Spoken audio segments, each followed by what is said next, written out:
Okay အားလုံးပဲမင်္ဂလာပါကျွန်တော် Day Empire နဲ့ကြိုဆိုပါတယ်ဒီနေ့ကျွန်တော်ပြန်လုပ်ပေးမယ့်ဟာတော့ကျွန်တော်တို့ဒီ Golden Horse ဆိုတဲ့ Total War ပါဒီ Total War ရဲ့အဓိကအားသာချက်ကဘာလဲဆိုတော့ကျွန်တော်တို့ပုံမှန် Total War တွေလိုမျိုးပဲကျွန်တော်တို့ Mongo ဝိုင်းသူကဆော့လို့မရဘူးပေါ့နော်ဒီမှာကျတော့ကျွန်တော်တို့ main campaign မှာပဲကျွန်တော်တို့ Mongo ပါဆော့လို့ရပါတယ်Mongo နေရာမှာကျွန်တော်တို့ကဒီတိုင်းရိုးရိုး Mongo မဟုတ်ဘဲနဲ့ကျွန်တော် Golden Horse ဆိုတဲ့ Mongo နေရာရင်ဆော့မှာဖြစ်ပါတယ်ဥပမာဂျင်ဂျင်ခန်းသေပြီးတော့သူတို့ဒီသူ့ရဲ့သားတွေရရင်အာနာခွဲပြီးတော့သူကိုအုပ်ချုပ်နေတဲ့ဘယင်ခံလုပ်နေတဲ့နေရာတွေကိုပြန်ပြီးတော့ကိုကဘယင်ဖြစ်ပြန်ပြီးကိုယ့်အကိုပြန်ပြီးအုပ်ချုပ်ပြီးအမွေခွဲယူပြီးအုပ်ချုပ်တဲ့ပုံစံမျိုးပေါ့ဗျာဥပမာကျွန်တော်တို့မဟာအလက်ဇန္ဒာကွယ်လွန်ပြီးနောက်ပိုင်းမှာသူ့ရဲ့စစ်သူတွေကဒီနယ်ပယ်တွေကိုအပိုင်ယူလိုက်တယ်ပေါ့အဲ့လိုတဘောမျိုးပါအဲ့တော့ဒီနေရာမှာကျွန်တော်တို့ Golden Horse ရင်ကျွန်တော်တို့ဆော့မှာဖြစ်ပါတယ်โอเคဒီ Golden Horse ရဲ့တမိုင်းလေးကိုလည်းကျွန်တော်ပြန်တင်ပေးပါမယ်အဲ့တော့ပြန်တင်ပေးမဲ့ TikTok channel ကတော့ကျွန်တော်စစ်မှတ်တမ်း TikTok channel လေးကိုကျွန်တော် mention ပေးထားပါမယ်အဲ့မှာကျွန်တော်သွားကြည့်ပေးပါအောင်နော်တကယ် Mongo ရဲ့ Golden Horse တွေရဲ့ဘယ်လောက်ထိကြီးကျယ်ခံထားခဲ့လဲဆိုတော့ကျွန်တော်တင်ပေးမှာဖြစ်ပါတယ်အဲ့တော့ကျွန်တော်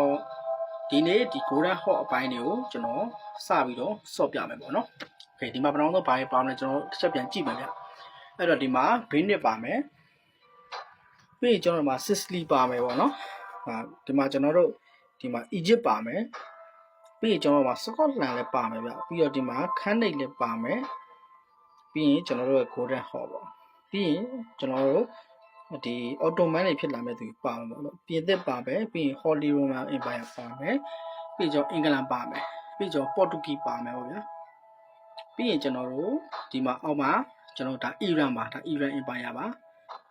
ဒါကတော့ Crusader State ဆိုတာကတော့ဒါရှင်းရှင်းပြောရရင်ကျွန်တော်တို့ဂျူးတွေနေရာဆော့ကျင်တယ်ဆိုရင်ဆော့ပါကျွန်တော်အခုဂျူးတွေနဲ့ Palestine နဲ့ပြန်လာတက်နေပေါ့အဲ့ဒါလေးကိုသဘောကျပြီးဆော့ကျင်တယ်ဆိုရင်ကျွန်တော်ဂျူးတွေနေရာဆော့ကျင်ရင်ဒါလေးကိုဆော့ပါရှင်းရှင်းပြောရရင်တော့ဒီမွတ်စလင်နယ်မြေတွေကဂျေရုဆလင်မြို့ရဲ့တကယ်မြို့ပြနိုင်ငံပေါ့ဗျာအဲ့နေရာဆော့မှာဖြစ်ပါတယ်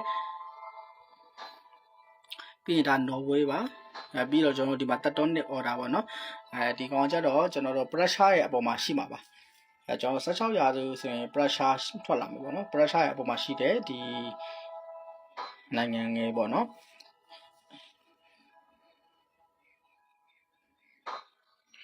โอเคပြီးတော့ဒီမှာအများကြီးပါတယ်ဗျာတော့အလန်တွေပါပြောင်းပြီးတော့ပုံစံကြီးကပို့ပြီးတော့လမ်းထွက်သွားတယ်ပြီးတော့ကျွန်တော်ဒီမှာမွန်ဂိုလည်းပါတယ်ပေါ့အဲ့တော့ကျွန်တော်ဆော့ကြမယ်ဗျ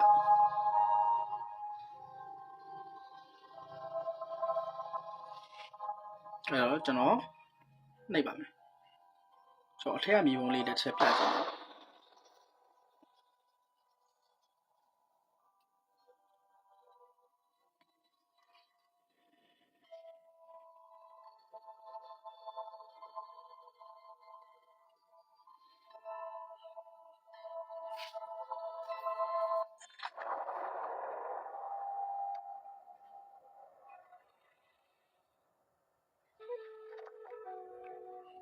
โอเคကျွန်တော်မြေပုံတစ်ချက်ပြမယ်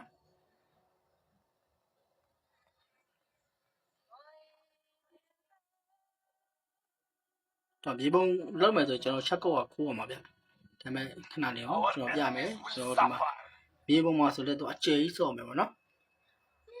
တော်တော်များများအကျယ်ကြီးစော့မယ်အဲ့တော့ကျွန်တော်တို့ဒါမုံကိုအင်ပိုင်းစပြီးစော့ကြမယ်ပေါ့โอเคအဲ့တော့ကျွန်တော်ပြောချင်တာကျွန်တော်ဒီလိုမျိုး total war တွေစော့ကျင်နေဆိုရင်ကျွန်တော်တို့ Telegram group ကိုကျွန်တော်တို့ဝင်ရောက်လို့ရပါတယ်ပြီးတော့ဒီလို total war တွေကကျွန်တော်ခုဒီ total war ဆိုရင်ကျွန်တော်တို့အဓိကအပြင်ကျွန်တော်ဒီ multiple total war တွေကိုမှုထားတာပါ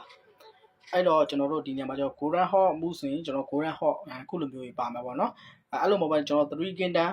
ကျွန်တော်တို့ဒီ5 kingdom မှုဆိုရင်ကျွန်တော်တို့ဒီတရုတ်ပြည်ရဲ့တကယ်တမိုင်းစစ်စစ်ကြီးကိုကျွန်တော်တို့ PC မှာစောတဲ့ဟာကို mobile မှာကျွန်တော်စောအောင်ဖြစ်ပါတယ်အဲ့တော့ကျွန်တော်မူတိုင်းကိုကျွန်တော်တို့ group ထဲမှာအခမဲ့ပေးထားပါတယ်ပြီးတော့မူသွင်းတဲ့ပုံစံမျိုးကိုလည်းကျွန်တော်ဗမာလို record နဲ့တေချာရှင်းပြထားပါတယ် အဲ့လုပ်နေတဲ့ project ကကျွန်တော်အခုမှစလုပ်နေတာဖြစ်တဲ့အတွက်ကျွန်တော်နည်းနည်း data တွေကများတယ်ဗျာတစ်ခုကို data အနည်းဆုံးကျွန်တော်ထင်တာ4GB အဲ့လိုမျိုးတွေကြော်တာပေါ့နော်တချို့ဟာတွေဆိုရင်ကျွန်တော်တို့တော်တော်များတယ်ဗျာ 8GB လောက်ရှိတယ်အဲ့လိုဟာတွေဆိုကျွန်တော်တင်နေတာရှိတယ်တင်လို့လောဆယ်မပြီးသေးဘူးဒါပေမဲ့တင်နေရပါတော့အဓိက record လည်းတစ်ခုပြီးတစ်ခုကိုကျွန်တော်စနစ်တကျလုပ်တတ်တဲ့လူဆိုတော့စနစ်တကျနဲ့လုပ်ပေးထားတာဖြစ်ပါတယ်โอเคအဲ့တော့ကျွန်တော်ကိုယ်ထဲဝင်တဲ့လူတွေရောကျွန်တော်တို့အပြင်မှာကျွန်တော်တို့ PC နဲ့မစော့ကျင်ဘူးဗျာထိုင်ပြီးမစော့ကျင်ဘူးကျွန်တော်တို့အလုပ်လုပ်နေတာဖုန်းနဲ့ပဲစော့ကျင်တဲ့လူတွေအတွက်ကိုကျွန်တော်တို့ name အိတ်ညအိတ်ကျွန်တော်တို့စူးစမ်းပေးထားပါတယ်โอเคအဲ့တော့ကျွန်တော်တို့ဒီနေ့ရစာပြီးကျွန်တော်ဒီ Mongo နဲ့တိုက်တဲ့ game တွေကိုကျွန်တော်တင်ပေးပါမယ်တမိုင်းလေးလည်းကျွန်တော်တင်ပေးပါမယ်โอเคကျွန်တော်နောက်နေ့မှတွေ့တာပေါ့ တဲ့ imbrand ကျိုးလိုပါတယ်ဟိုပြောစရာရှိသေးတယ်ဗျ budget နဲ့ဆိုရင်ကျွန်တော်တို့ Telegram group ရရင်ဝင်နိုင်ပါတယ် Telegram group ဝင်ဖို့အတွက်ကတော့ကျွန်တော်တို့ KB 2000ကျပ်ပဲကြာမှာဖြစ်ပြီးတော့ကျန်တဲ့ဟာနဲ့လွှဲမယ်ဆိုတော့ကျွန်တော်တို့1000ကျပ်ပို့ပြီးတော့ပေးရမှာဖြစ်ပါတယ် okay အဲ့လိုမဟုတ်ဘဲနဲ့ကျွန်တော်အပိုင်ဝယ်ခြင်းနဲ့ဆိုရင်ကျွန်တော်တို့ Gmail account နဲ့အပိုင်ရပါမယ်ပြီးတော့ကျွန်တော်တို့ total war တွေပေါ့နော်ကျွန်တော်ခုဖွင့်နေတဲ့ကျွန်တော် total war တွေပေါ့ mobile total war တွေတော်တော်များများပါတယ် collection ရှိရပေါ့ကျွန်တော်စီမှာအဲ့လို collection account 5 ကောင်ရှိပါတယ်သူက Gmail အပိုင်ရမယ်ပေါ့နော်သူကဘာတွေပါမလဲဆိုတော့ Marivel Total War ပါမယ်ကျွန်တော် Room ပါမယ် Alexander ပါမယ် Barbarian ပါမယ်ပြီးတော့ Comedy of Hero ပါမယ်ပြီးတော့ Empire Total War ပါမယ် Napoleon Total War ပါမယ်ပြီးတော့ Marivel Total War မှာလည်းကျွန်တော် Three Kingdom Total War ပါမယ်ပြီးတော့ Golden Horde တွေပါမယ်ပြီးတော့ကျွန်တော်တို့တခြား100 Horde တွေရောအကုန်ပါတယ်ဗျအဲ့တော့ဒီလိုမျိုးtotal war gain တွေအကုန်လုံးပါတဲ့ Gmail တက်ကောင်တွေကိုဝယ်ခြင်းနေဆိုရင်တော့ကျွန်တော်စီမှာလာဝယ်လို့ရပါတယ်collection ဖြစ်တဲ့အတွက်ဈေးကတအားတက်တာလေဗျဈေးက9သိန်းကျပ်ပဲကြာမှာဖြစ်ပါတယ် okay စိတ်ပါတယ်ဆိုရင် TikTok ချက်ပါဖို့လာရောက်ပြီပါ